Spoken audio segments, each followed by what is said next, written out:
ചാന്ദ്രദിനവുമായി ബന്ധപ്പെട്ട് ചോദിക്കാൻ സാധ്യതയുള്ള കുറച്ച് ചോദ്യങ്ങളും അവയുടെ ഉത്തരങ്ങളുമാണ് ഈ വീഡിയോയിൽ ഉൾപ്പെടുത്തിയിട്ടുള്ളത്.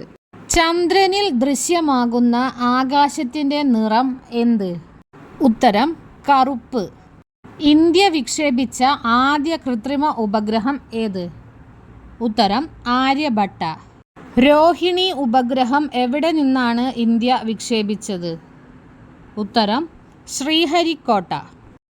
ചന്ദ്രനെ വലയം വെച്ച ആദ്യ കൃത്രിമ ഉപഗ്രഹം? ഉത്തരം ലൂണ 10 1966. ആദ്യ വനിതാ ബഹിരാകാശ വിനോദസഞ്ചാരി? ഉത്തരം അനൗഷ അൻസാരി. ഉദയാസ്തമയം ചന്ദ്രനെ അടിസ്ഥാനമാക്കിയുള്ള കലണ്ടർ? ഉത്തരം ഹിജ്റ കലണ്ടർ.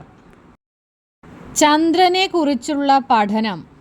ഉത്തരം സെലനോളജി. ഗ്രഹങ്ങളിൽ നിന്ന് പുറത്തായ ഗ്രഹം? ഉത്തരം പ്ലൂട്ടോ. ഉപഗ്രഹങ്ങളിൽ വലുപ്പത്തിൽ ചന്ദ്രൻ്റെ സ്ഥാനം എത്ര? ഉത്തരം 5. ചന്ദ്രനിലെ ഗർത്തങ്ങൾ ആദ്യമായി നിരീക്ഷിച്ചത് ആര്? ഉത്തരം ഗലീലിയോ ഗലീലി.